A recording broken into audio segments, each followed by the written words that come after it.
Hello and good evening to you all. I hope you can hear me. I am back in Broadstairs and in the chair that some of you don't like, but some of you don't mind. So, anyway, I hope you're hearing me loud and clear. It seems Angela Thompson is. And thank you very much to Bernadette and to Lucy and Rexanne and Angela and Busted and Chris and many others of you. Lucy Wallace, Elena Harvey, Sweet Tea, and many others. So thank you very much to you all for tuning in, and you're coming in thick and fast. So hopefully you got my missive saying that I would be doing it. I would have done something last night, but the train from London was delayed by slippery rails. Now, have you ever heard of such a thing? Because I certainly haven't. I've heard of leaves on the line, but never slippery rails. I've had trampolines on the line, these semi-detached houses with the big long gardens as you go out of London in the suburbs. They often have those silly large trampolines in their garden, and they tend to blow onto the railway track. You'd think that these people would have the good sense to anchor them down, but clearly they don't. So there we are on that front. A train delayed by slippery rails. Whatever next? It's rather like the John Major. He had his cones hotline. We need a slippery rail hotline. Maybe Suella Braverman could find a new role in life and could find herself a job on the slippery rail hotline. I think that's about that. Anyway, if all being well, this manages to work and continues to work, we will try a different quiz this evening, courtesy of a lovely lady called Mackenzie Sorensen, who sent me a quiz book in my absence whilst I was in France.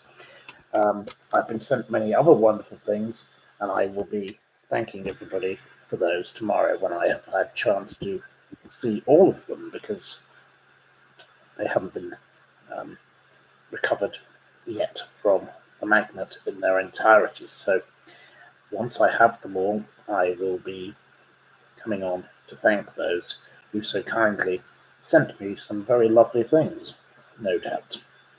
Thank you very much. So, yes, I have had an interesting time in the days since we last appeared. Of course, with the wonderful Victoria Haig, a delightful lady who over 3,700 of you have watched thus far, I believe. And Victoria will be coming back. She very much enjoyed chatting with you from Paris, and she's had an amazing life as a jockey, a racehorse trainer. She's experienced a terrible false jailing, and now she's a campaigner as well for the rights of mothers like herself. I think a very courageous lady. So there we are. She is somebody who I very much enjoyed doing the program with, and I also hope to get people like June, the wonderful June who loves Boris and loves Brexit, back on. Whether she will agree is another matter, and there are other people who I would like to bring on also. So there will be further developments coming in due course. Anyhow, there's plenty of things to talk about, both good and bad in the world. I don't think there's any point me dwelling on Suella too much as an individual, because I think the world has talked about her enough, and it's time for Suella to be sent on the Bibi Stockholm. The Bibi Stockholm would be the best place for Cruella Suella, or equally the Slippery Rail Hotline.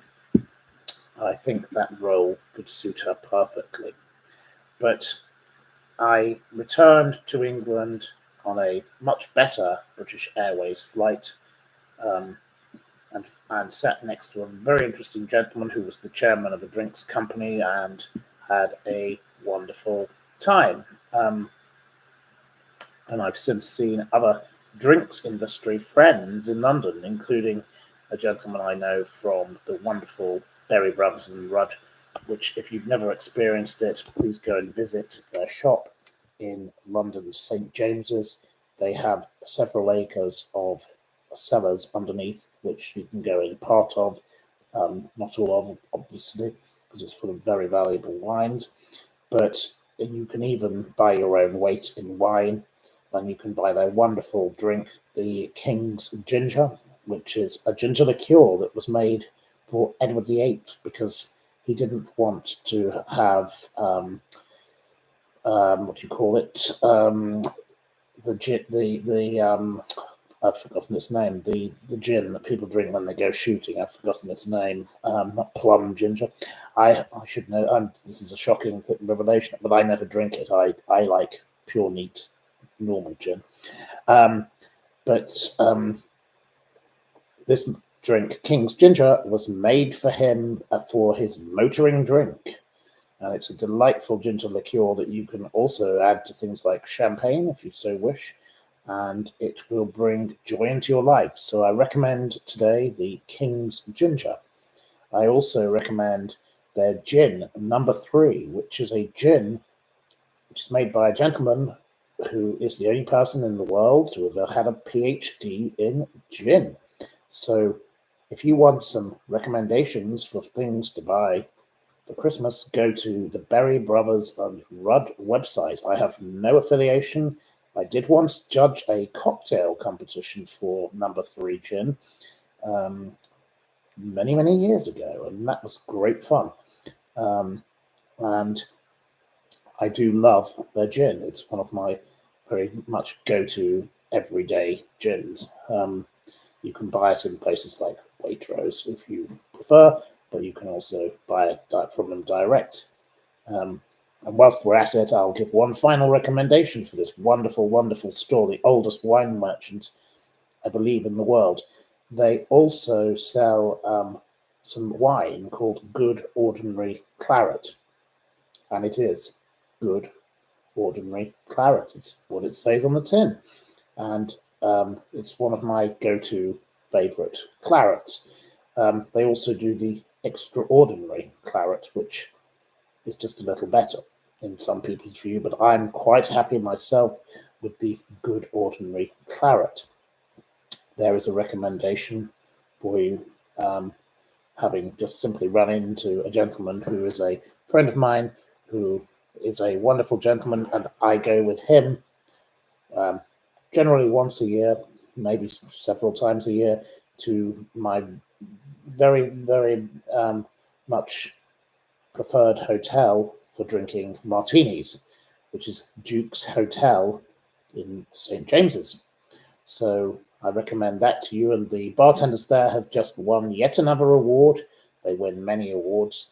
They are the most brilliant bartenders you could imagine. They bring the trolley and they make the martini in front of you with the lump of ice, and they are very good. And they limit people to how many martinis they can have, so your spending will be limited. So don't worry about the budget. You can have 1, 2, or 3. And that is it. So I hope you all get to go there. It's just off St. James's Street also, next door to Spencer House, which was, of course, the home of the Spencer family, the scene of all sorts of parties over the years that I've been to, and a beautiful building, but one that was bombed in the war and is mostly a rebuilding. Anyway, a fascinating place. And next door is the Stafford Hotel, which is another wonderful bar. They have an American bar, which has got all the American service veterans caps that they give to them, that they hang up there, and they have some wonderful cellars as well, which was a forces club during the war. So these are places that you should go and visit if you get time, and of course you've been in the vicinity of the Royal Academy and Fortnum and Mason. So I was in that very area only last week, but I didn't get to do all of those. But anyway, there you go. Right, so we shall move on to some of today's topics, which are varied. I thought yesterday it was wonderful to see King Charles having his coronation celebrated, but of course, the two little rats in Montecito have to go and ruin everything.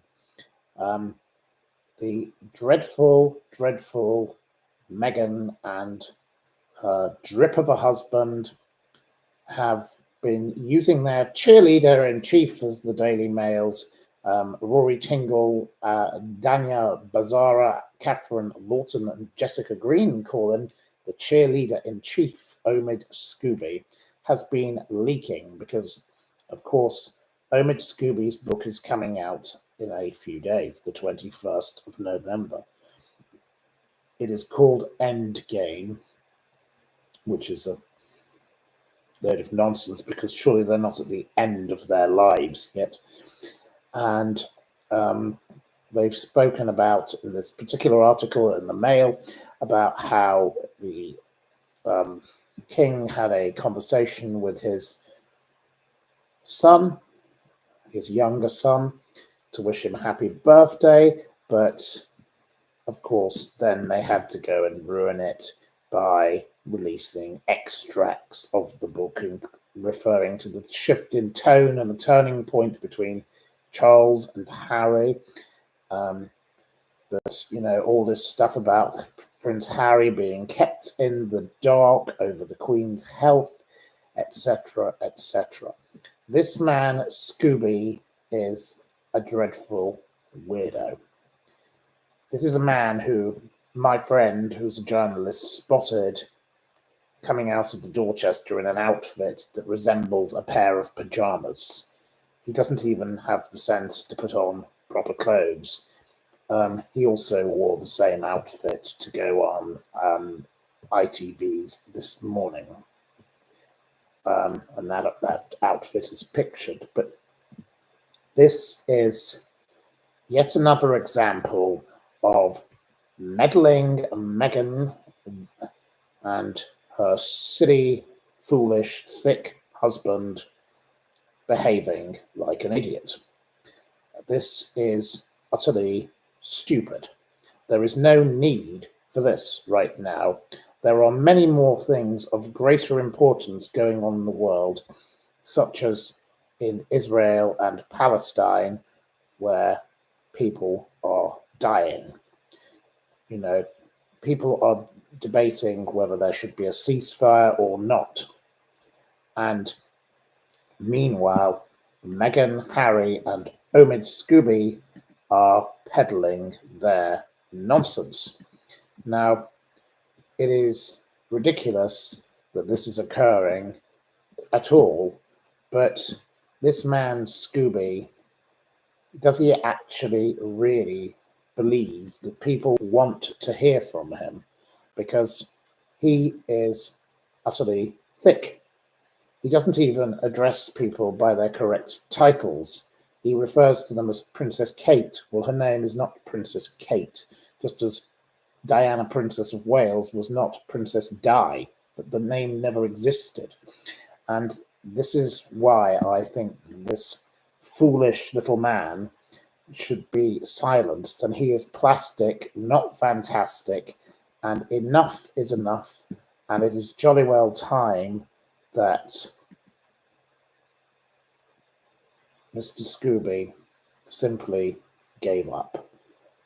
Endgame is now being published on November the 28th, according to what I've read. It was due to be November the 21st, from what I last have on my notes. So obviously, something has occurred on that front also. Now, the next one I shall bring you to is a tweet by Piers and Morgan.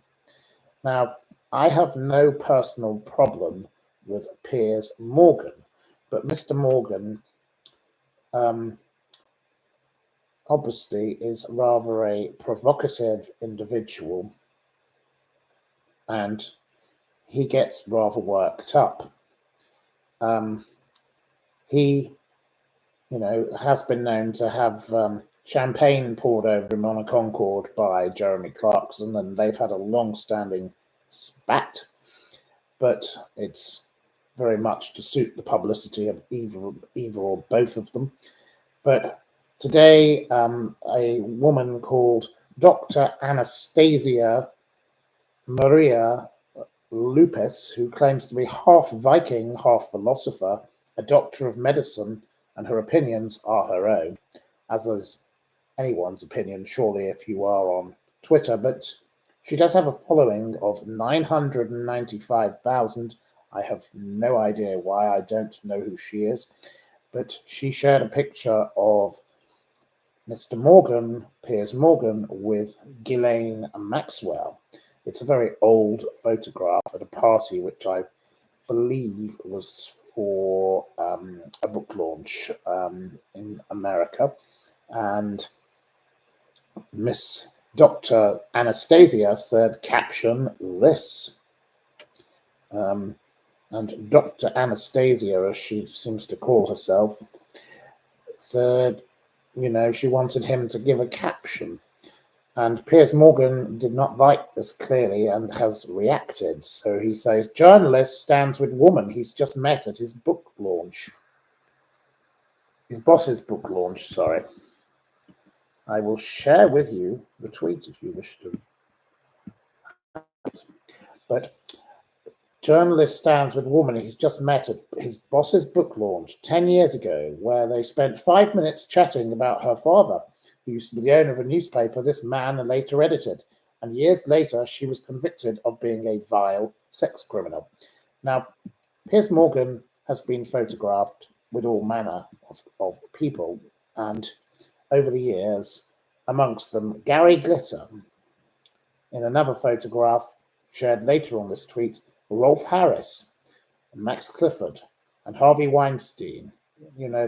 There's 4 others that have been later sent to prison for their vile antics. And obviously, several of those people are now dead. One is back in prison and one remains in prison, Weinstein. Gary Glitter was, of course, recalled. Now, Mr. Morgan is getting very upset all of a sudden about this image. I would like to ask why. Why?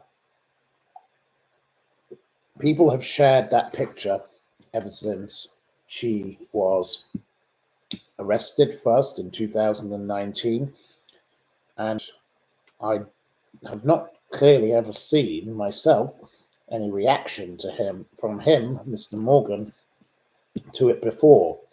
But the Twitterati have responded. Why does it trigger you? Something to hide, asks one, called Gomi, who is a blue-ticked person, in spite of having just 13 followers.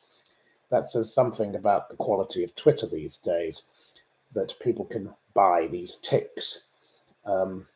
Very, very strange. Now, others have shared the pictures of when the Daily Mirror falsified pictures of soldiers doing terrible things and said, have a look at this one. There we go.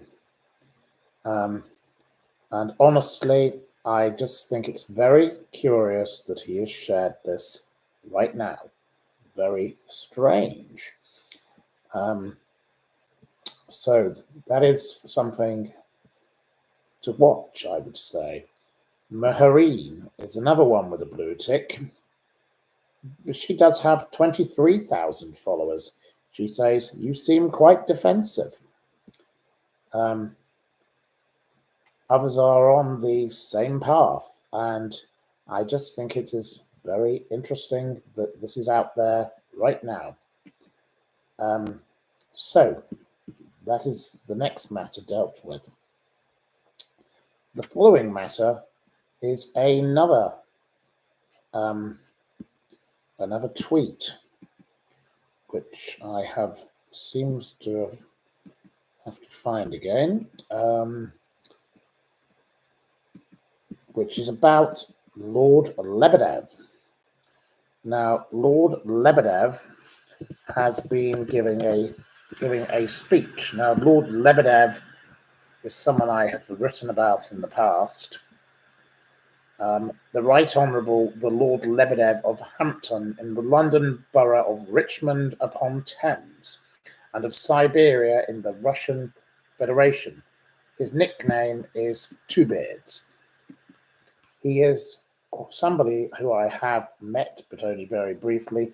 I have met his father on further occasions, and of course they are a very, very controversial family who have had involvement with Putin, have had involvement with Gorbachev, have owned and do own the Evening Standard. And they are people who have got very close associations with Boris Johnson. Lord Lebedev even has a dog named Boris, but the dog is named after his friendship with Boris Yeltsin rather than Boris Johnson. And in this instance, this man, Lord Lebedev, keeps a wolf named Boris. I have seen this wolf being paraded around London. I think it is very cruel that this man keeps a wolf in London, but that is one way of describing this particular strange man who has been put in the House of Lords by Boris Johnson. To put a man who comes from such a controversial family in the House of Lords is quite astounding. Now, I have to say, his speech to the House of Lords was beyond curious. He is someone who, I'm trying to find the actual original tweet because I've managed to close it, but I've got part of it here. He has said, he has spoken about cancel culture. I tend to agree with most things he came out with in his speech, but he is someone who I have to say I question whether he should be given all of this platform and ever should have been given this platform. So I'm trying to find you. Here it is. Now, a gentleman who I know called Farouk. Now, he used to blog about food, and I met him on occasions and had lunch with him. He now seems to be rather big in the world of politics. He's got 62,000 followers, and is very frustrated about things like Brexit. He tweeted today, the unelected bureaucrat Evgeny Lebedev. It was stated, it was shocking that Coutts Bank decided that Nigel Farage was not suitable to be a customer, not because he was insolvent, but simply because they did not like his views on Brexit. Let me say, in the spirit of Voltaire, I equally support the right of Jeremy Corbyn to air his views on Hamas. I would even defend Tory MP Andrew Bridgen abruptly, sacked from his party for his views on COVID vaccinations. When you muzzle people, cancel them, sack them, merely because they champion their honestly held opinions, then you're playing with fire. By allowing people to be censored, we're making a huge mistake. By suppressing free speech, we're not contradicting the nutters and the conspirators. We're giving credence and foundation to their otherwise bonkers assertions. Worst of all, we're allowing the most deadly enemies of freedom to claim an equivalent between cancel culture in Britain and the suppression of free speech around the world. Your lordships, I have read the industrial quantities of falsehoods about myself in the last 2 years, but at least I live in a country where journalists don't fear for their lives. Why the hell does the BBC boulderize Fawlty Towers, one of its finest creations? Why can't we mention the war? What are they trying to why are they trying to sandpaper Roald Dahl? Why can't we say the word fat? Have attitudes really changed so fast? Around the world, people are noticing what is happening, saying, looking at Britain, the home of Western liberal values. Look at what happens in Britain today if you say or think something about human biology that used to be pure common sense.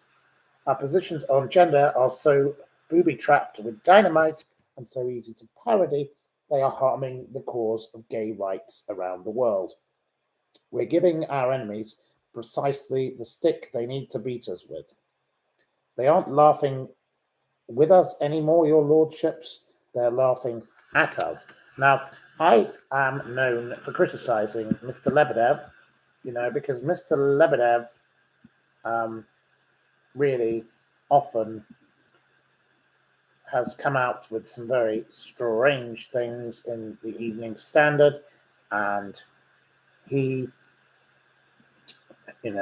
has been associate with all sorts of very odd people, in my view, and he has been criticized by Paul Karuna Galizia, who profiled him in the Tortoise podcast. His mother had been blown up in Malta, and his mother was a very courageous journalist, and this man, Paul Karuna Galizia, has made a very good podcast, which I would recommend that you listen to, about why on earth was this man, Lebedev, put into the House of Lords. And I think it is utterly appalling that he was put there. But for once, this man, in my view, has come out with quite a lot of sense. He is right. Why can't we say the word fat? Why can't we read Roald Dahl? The things about gender are becoming more and more cuckoo. I read an article today about people who want to be called puppies, and they gather in Germany for a fair, and they are gender puppy or dog, and they gather and they howl like dogs. I'd previously read something about a lady who had been locked in a shed by her parents in America a number of years ago with feral dogs when she was 2 years old, and she had turned into a feral dog. Now, that is not her fault. And eventually, with help, she was brought out of that once she was taken away from her wicked parents. But though it is perfectly within the rights of those people to go around and behave like feral dogs, if they so wish to make such noises, frankly, I don't see why people who don't like it can't criticize it. And Lord Lebedev has made a number of very valid points, in my view. He may be an unelected bureaucrat, according to Farouk, who I tend to agree with on many issues, including, Brexit. He should note that sometimes, even those we disagree with, sometimes we can share views with them on some things. We don't have to disagree with those we disagree with on utterly everything. And when people say something sensible, we can admittedly, openly say we agree with it, which today I felt that. But equally, one person reacted to say, so yesterday the Lords were disgraced by 2 of Boris Johnson's appointments. The other one that gave speech was Baroness Owen of Alderley Edge, the 30-year-old. She is the youngest person in the House of Lords. She has also been put there by Boris Johnson. The average age of a peer is 71, and she was backed by the charity tin-banging, Chanel-clad horror, who I've had a run-in the past with, Baroness Mayer, the wife of the late Sir Christopher Mayer, a woman put in there by Theresa May, and a woman who I cannot stand one iota. Somebody who spent Christmas in my house and was the most ungrateful person, and I supported her charity, which subsequently closed down. I don't need to say any more about it because I've spoken about it in the past, but I will tell you this, that Baroness Mayer was one of the major supporters of Baroness Owen. Says it all. If you lie down with dogs, you wake up with fleas, in my particular view. I have no personal knowledge of Baroness Owen. She worked also for Liz Truss, George Osborne, and Chris Heaton Harris. She has not one iota of contribution useful to give to this country. In my view, age 30, to put her in the House of Lords is ludicrous, utterly ridiculous. If she wanted to get into politics, why did she not stand for Parliament and get herself elected that way first? She does not need to be put in the House of Lords. She has not achieved anything of any note. She has not contributed anything of note to this country, and she is steamrolled into the House of Lords. Why? We want to know why. And of course, even Tatler said, a woman with close links to Boris Johnson. Now, the Twitterati have lots of opinions about that, as do many others. So we will see what the connection is. But of course, in her speech, her maiden speech, she banged on about her parents because she'd obviously been told to. So keep an eye out on that story. More will develop eventually. I'm sure of it. So the next one I shall give you is about something a bit more bizarre, which was the French police have foiled a 600,000 euro champagne theft. A gang of champagne thieves stole 2 heavy goods vehicles carrying a total of 600,000 euro or £523,000 worth of Moet Chandon in Reims. And they were very, very stupid because luxury cargoes, as The Guardian comments, are generally fitted with trackers. So they were very swiftly located and chased along the local motorway. And of course, the lorry drivers attempted to push the police off the road. They leapt out of the lorry whilst it was still moving. They had a backup BMW, and they were lost by the police, but they are still being pursued. And the other lorries were abandoned, so the champagne has been recovered. So there'll be no toast for those particular criminals. So there we go. The lesson in life is, if you want to steal champagne, don't steal the lorry. Just take it from your local shop, because, as we know, under this government in England, nobody's getting prosecuted for shoplifting anymore. And as much as Rishi Sunak talked about that in the Parliament today at Prime Minister's questions about shoplifting should be prosecuted, it doesn't seem to be happening in any big way. So there we go. And Bambi Debonair has come in with, it's a lorry of champagne, as Scylla would say. Yes, we're back on Scylla. So Scylla Black and Anthea Turner are no doubt on all your agendas. So any topic that can be linked to them seems to be linked to them here on this channel. But thank you ever so much for all joining in back now that I'm back here. And if you wish to spread the word, and there will be all sorts of developments coming in following weeks with other people and other things that I will be doing. So that is that particular story. Now, concluding on our topics is another friend of mine has sent me an article from The Mirror, in which a company have been criticized for being offensive for putting a woke-free zone flag outside its new headquarters.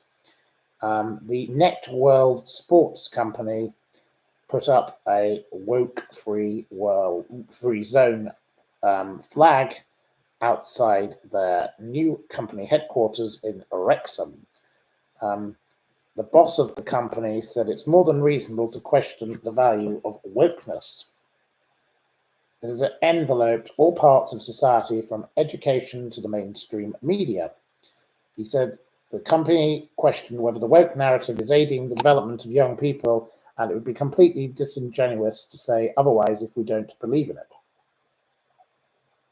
Now, I think these people are completely right. A local resident, however, said the flag shows a complete lack of inclusivity and said that it is completely incorrect to basically display it. It's discrimination. Now, this is utterly ridiculous. The local resident wishes to remain anonymous. She or he, being woke, they'll definitely want, perhaps maybe to be something else, perhaps a zebra or a giraffe or a rabbit. Says, I find this deeply offensive, and the fact that they are highlighting this with a flag outside the building shows a complete lack of morals and inclusivity. I would be disappointed to find that anyone would affiliate with such a business who have an obvious lack of ethnic, racial, and sexual minority awareness and understanding. Oh, yawn. Please, enough is enough. This company are entitled to display their flag. I'm not a person who goes around putting up flags. And whilst I was in London, all these people driving around with Palestinian flags and Israeli flags, I don't think that was particularly helpful to anybody at this time, just as much as it's not helpful to go around putting up English flags or whatever flags, unless there's a particular occasion for it that is relevant. But honestly, this silly person whinging and whining about a woke-free zone flag is quite frankly the Wally of the week. I wish that the Mirror had named them, but the chief of the company says, that why shouldn't they be allowed to do this, basically? And he is completely right. This is just ridiculous. It's not just us questioning the merits of wokeness, he said. There's a little-known chap who has a rocket, car, satellite, tunneling and social media business called Elon, who is challenging this narrative on a much wider scale than us. He said, we must all reflect on how the world has been shaped from the great pioneers. These people weren't afraid to challenge convention, from Galileo to the suffragettes. It was discoveries and principles which drove these people on. We wouldn't for 1 minute say we can hold a candle to these great pioneers, but we do take inspiration. And judging by our results, we think we've made a highly significant breakthrough. For young people, Net World is simply the best place to be. He doesn't see why he can't promote things at his, an £80 million business. It's a very successful company, and they have decided to take a stand that I hope other companies take, rather than caving in to all this utter nonsense. The people out there who believe that they are dragons and wolves and puppies and whatever else, please no. We need no more of this. It is nonsense. Don't bring people up to believe that. If they want to be that, fair enough. But it's when they are indoctrinated into this nonsense as children and indoctrinated into being forced to believe in all of this by people like this particular nameless, chinless wonder. So there we go. That is all I have to say on these topics for this very evening. But I urge you, if you're more interested in the Lebedevs, I have 2 books on them, which somebody I knew published. And one is called Hunt the Banker, and the other is in Russian, so I can't even read a word of it. But there you go. There's 2 books that you could read on the Lebedev family, by the Lebedev family. But I also urge you to read things that analyze the Lebedev family. And now, for a change, because a very lovely lady called Mackenzie Sorensen, I don't know if Mackenzie is present, and I don't know if our wonderful Debbie McGee is ready yet, but we have the opportunity to try out a new quiz book that I've been sent. It's called The Ultimate Quiz Night, 500 quizzes, 10,000 questions. This will keep you going for months. Unfortunately, we won't be able to manage any other quizzes at this rate. It's published by Collins, and you can buy a copy for $9.99 if you're so interested. But I hope none of you will cheat. It's a brand new book this year. So here it is, The Ultimate Quiz Night. And here we are on Wednesday, the 15th of November at 21:42, ready to have a quiz. And I will choose a random page, and I'm not going to tell anyone the page, because if you have the book, then somebody may cheat. Right. Right, how does it work? I've not tried this one out. All right, I have to get ready. Now, this is a 20 question quiz, and it's titled Potluck. Right, so the first question is, which politically minded actress was branded a traitor for her 1972 trip to North Vietnam? The answer, and the first person to get it, was Montacute, with Jane Fonda. And Bambi Debonair hopes that the quiz book is not American. No, it is published by Collins, who are an imprint of HarperCollins, who are, of course, based in Glasgow and Dublin. So it is a European quiz book. Question number 2.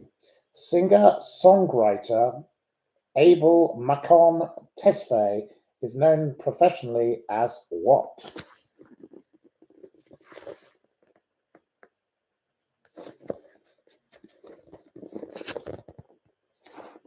Right. He's not known as Cilla Black or Art Garfunkel or Jay-Z. He's not known as pianist or Anthea Turner or the Christian crooner. Not Cat Stevens. No idea. No, he's not no idea. Not Al Farker, Drake, Pee Wee Herman, Jimmy Cranky. Oh dear. He's not known as Karen Brady or Philip Schofield. Not Suella, no. No, she needs a new job. This is hard. It's none of those things. It's not Stormy. I will ask the question once more. Singer-songwriter Abel Macon Tesfaye is known professionally as what? Abel Macon Tesfaye. Oh, none of these things. At this rate, we're going to have a pass, but Bambi Debonair gets there at the last moment. The weekend. But it's spelt actually without the E at the end. The weekend. So Bambi Debonair gets that particular point. Question number 3. Which South American capital city appears in the NATO phonetic alphabet?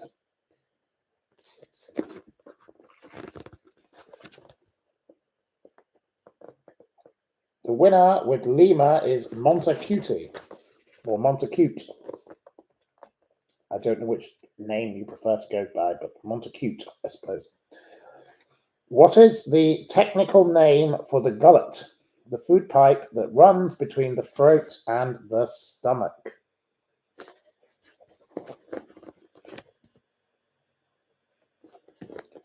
It's the esophagus, yes. So the winner is again Bambi Debonair with esophagus. Right. Question number 5. Which other common species of bird has an intense natural dislike of the owl? And it's not John Prescott.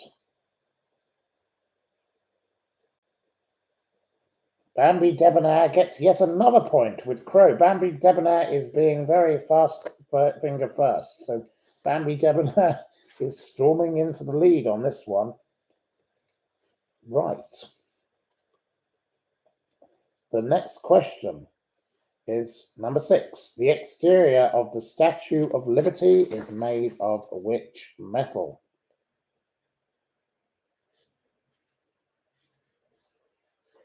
Paulie Gaultier gets the point with copper.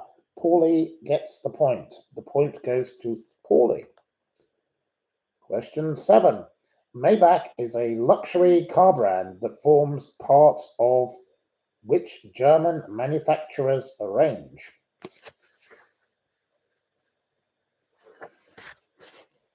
Paulie gets the point with Mercedes. It's not Jaguar, it's not BMW, and it's not Audi. It's not Porsche. And there we go. So the Maybach. I've been in a Maybach only once. It was most comfortable, but not very attractive to look at. But a Maybach was quite a glamorous car, but it's now part of the Mercedes general range, rather than being a standalone car brand. Question 8. Where has a land speed record of 11.2 miles per hour stood since 1972? It is not Coniston, Windermere, Salt Flats, or Arizona. It's not Oxford. It's not Parliament, though they don't go very fast at all. It's not Brands Hatch, and it's not the Nevada desert. It's not the UK, London, Brixton, though all being well, if Sadiq Khan has his wicked way, would be down to that speed, no doubt. It's not the Dead Sea Valley, it's not the Salt Flats, it's not Heathrow. You've got to realise that this is 11.2 miles an hour. You're all way off the mark. You are definitely heading for being the weakest links on this particular question. It is somewhere that you wouldn't have thought of, perhaps so naturally. It's not Cumbria, but Anna Perkins gets the point. Anna Perkins hits it with the moon. It is the moon. Right. Right. Question number 8. Where has number 9. Which brand of bitters has labels that distinctly do not fit the bottles? Now, this is a favorite product of mine. I often add it to my gin. And Bambi Debonair gets the point immediately with Angostura, the Angostura bitters. A fascinating product that used to cost about £5 a bottle until the wicked George Osborne decided to take away its tax freedom. It is about 45% alcohol, but it had an exemption so it could protect the people of Trinidad and Tobago where it is made. So the price went from £5 a bottle to 15. How bloody ludicrous. Shame on you, George Osborne, because you made it very expensive. My bottles run out and they don't sell it in the local Tesco. I'll have to go and get it from somewhere else. Waitrose and other supermarkets are available. So there we go. The little brief history of that. And why doesn't the label fit? Because supposedly the person that designed the original label made it the wrong size by accident. But actually, it works very well because Angostura is very lethal if you get it on your clothes, and the label absorbs it, and that is quite a useful thing to have. So that is a bit of useless information for a Wednesday evening about Angostura bitters from my rather strange brain. There we go. I think we missed a question, number 6. The exterior of the Statue of Liberty is made of what metal? I'm sorry I missed the question. The font here is much smaller than the other quiz book, but there we go. Anna Perkins gets that point with copper. Copper to Anna Perkins. Right. Right. Question 10. Halfway House. What color is the comic character Corky the cat? Oh, we've done that one. Okay, right. There we go. Right, well, we don't count the second time. Sorry, I do apologize. The next one is, what color was the comic character Corky the cat? Right. Corky the cat.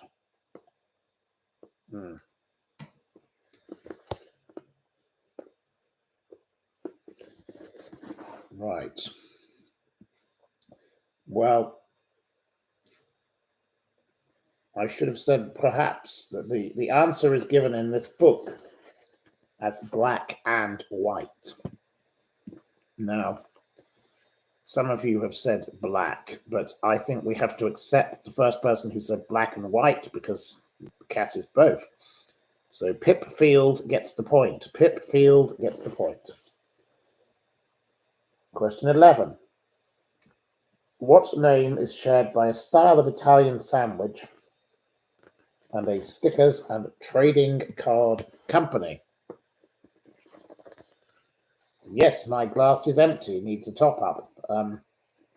But we're nearly done with this quiz, so I will have a top up after that because I do have some red wine sitting next to me, but I shall save that for another day, I think.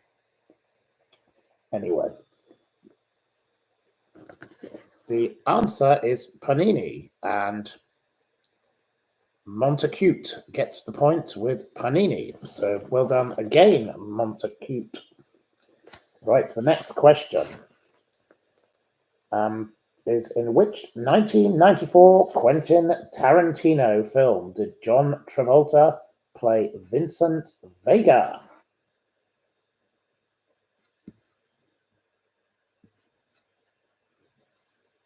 The winner is Pip Field with Pulp Fiction. All right, the next question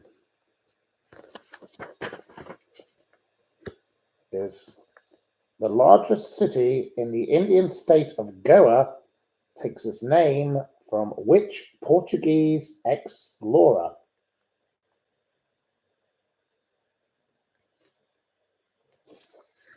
It is not Bombay.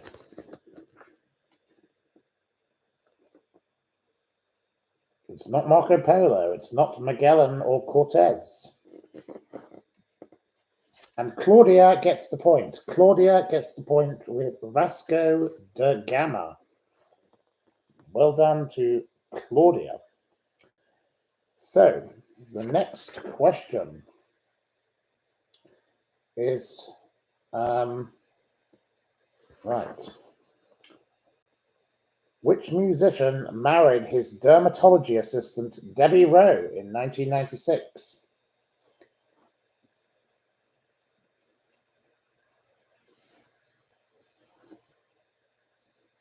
It wasn't Kenny G.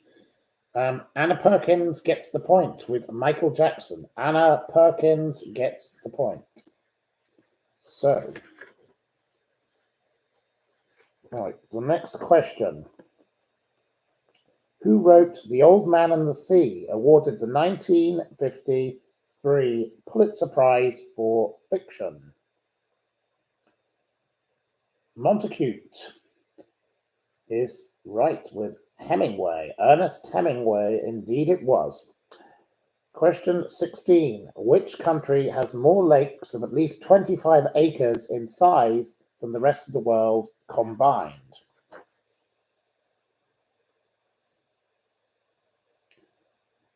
Bambi Debonair wins with Canada. Well done, Bambi Debonair, who seems to be doing very well at this quiz on this particular occasion. Right, which car company manufacturer owns the Audi, Bentley, Cupra, Ducati, Lamborghini, Porsche, Seat, and Skoda brands? Harry Giles gets the point with VW. It is Volkswagen, yes. VW. Which colour is found in the names of two London royal parks? It is not red and it's not blue. Bambi Debonair wins with green. Yes, so we have Green Park and Greenwich Park. There you go. The penultimate question. What is the value of each interior angle in a pentagon?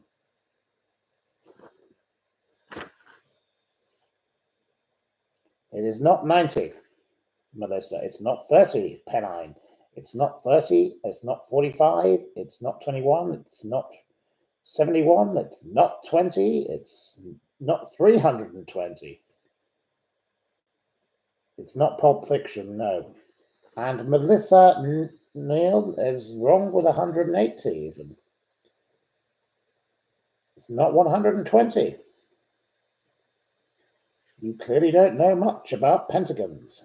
Pentagons are obviously not your thing, so it's a good job none of you are working in that particular place. It's not 24 or 540. Chile Karine gets it with 108 degrees. Chile Karine gets the point. It's not Cilla Black, no. And finally, which coffee made of espresso, chocolate, and hot milk shares its name with a city in Yemen? I don't drink coffee, so I would never have known, but Pitfield obviously does. The answer is mocha or mocha, depending on who you are. And I was speaking with someone today who has been working in a place that sells coffee, and he says that people come in there asking for all manner of stupid things and then don't have a clue why they've got what they've got because they don't ask for what they really want. Now, these coffee drinkers should probably just man up, grow up, and show up and drink gin. But each to their own. If we all like the same thing, the world would be a very dull place. But anyway, our winner again is Bambi, and Montacute is second. There we go. Thank you to all of you. You were all very, very kind and very, very generous to participate and join in. And I look forward to talking with you all again tomorrow. We have done 58 minutes already today, nearly 59 minutes. So we're nearly at the hour. And what I'm going to do I don't normally mark books, but I will put a small cross on that page. So this page will not be repeated. But thankfully, this book gives 500 quizzes, so there's plenty to keep us going in this book.